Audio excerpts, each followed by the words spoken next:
So hey guys, welcome back to a new tutorial, and in this tutorial we are going to learn how to download a Patreon app and set it up for your use. So let's start. So first, if you are in an iPhone you have to open the App Store. If you are in a Android phone you have to open the Play Store. So I'm in an iPhone so I will open the App Store. After clicking on App Store, here you have to search Patreon, Patreon.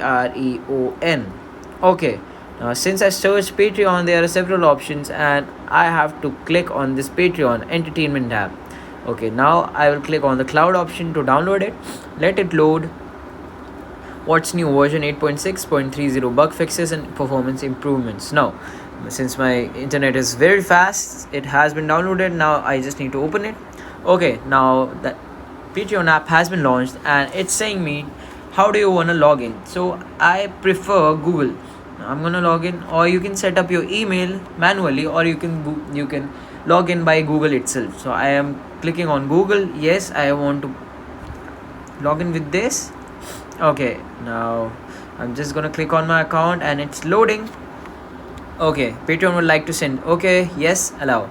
Since I have been following a page from very starting, now my account has been recovered, and this is how you set up the account. But if you want to become a creator, or you want to upload videos or create posts, you need to head to the web browser. There you will have option of become a creator, and that is how you set up a Patreon app or account. This was the basic. I will see you in the next video. Check our playlist about Patreon. So thank you for watching. I will see you in the next one.